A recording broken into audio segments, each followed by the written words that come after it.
সিরিয়ায় তুরস্কের কুর্দি বিরোধী অভিযান শুরুর পর এরদোয়ানের দেশের সঙ্গে যুক্তরাষ্ট্রের সম্পর্কের ব্যাপক অবনতি হয়। ন্যাটোভুক্ত এই দুই দেশের মধ্যে উত্তেজনার পরিপ্রেক্ষিতে আলোচনায় আসে তুরস্কের কাছে থাকা পারমাণবিক বোমা ইস্যু। অস্ত্র বিশ্লেষকরা উদ্বেগ প্রকাশ করেন, ওয়াশিংটনের সঙ্গে আঙ্কারার সম্পর্ক খারাপ হলে এই পারমাণবিক বোমার কি হবে। প্রশ্ন হলো, তুরস্কের কাছে পারমাণবিক বোমা আসলো কোথা থেকে? মূলত ৬০ বছর আগে দ্বিতীয় বিশ্বযুদ্ধের পর সোভিয়েত রাশিয়ার সঙ্গে স্নায়ুযুদ্ধের কালে যুক্তরাষ্ট্র শক্তিশালী এই বোমাগুলো সেখানে মোতায়েন করে। এরপর তুরস্ক আর সেই বোমা ফেরত দেয়নি। বিশ্লেষকদের ধারণা, পারমাণবিক বোমাগুলো যুক্তরাষ্ট্রকে আর ফেরত দেবে না তুরস্ক। স্যান্ডেলিনা সো, রূপচর্চায় আভিজাত্য।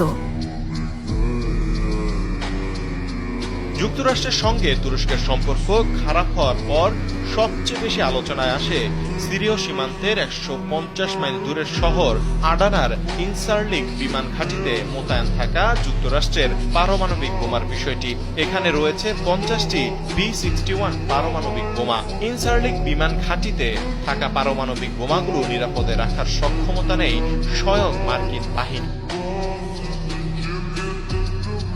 এই বিষয়ে অস্ত্র বিশেষজ্ঞ হ্যান্স ক্রিস্টেনসেন বলেন, ঘাঁটিতে সামরিক অবকাঠামো ও অস্ত্রবল যথেষ্ট হলেও অন্যের হামলা থেকে রক্ষার জন্য প্রয়োজনীয় জনবলের যথেষ্ট ঘাটতি আছে সেখানে। তিনি মনে করেন, সেখানকার নিরাপত্তা ব্যবস্থা নিয়ে অনেক আগেই চিন্তা করা উচিত ছিল।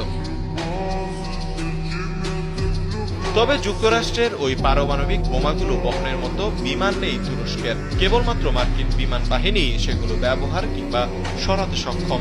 এ অবস্থায় তুরস্ক বোমাগুলো নিয়ে নিলেও তা তাদের কোনো কাজে আসবে না বলে মত অনেকের। কিন্তু বসে নেই এরদোয়ান। প্রথমবারের মতো নিজেদের তৈরি যুদ্ধ বিমানের পরীক্ষামূলক সফল উন্নয়ন করেছে তুরস্ক। তুর্কি এরোস্পেস ইন্ডাস্ট্রিজ বা টিআই এর ডিজাইন করা এবং নির্মিত বিমানটির নাম কান বা খান। টিআই প্রধান টেমেল কোটিল জানিয়েছেন, এই যুদ্ধ বিমান ৮০০০ ফুট উচ্চতায় ২৩০ গতিতে উঠতে পারে। কানের সফল উন্নয়নের পর এরদোয়ান বলেন, নিজস্ব প্রযুক্তির ফাইটার জেট তৈরির ক্ষেত্রে তুরস্ক আরেকটি গুরুত্বপূর্ণ পর্যায়ে অতিক্রম করল। আগামী দিনগুলোতে জাতিকে তারা প্রতিরক্ষা শিল্প নিয়ে নতুন সুসংবাদ দিতে থাকবে।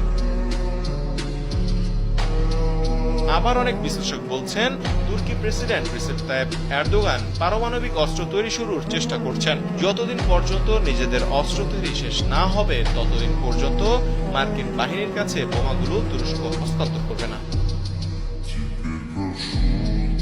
তৌহিদুল ইসলাম তারেক, কালবেলা।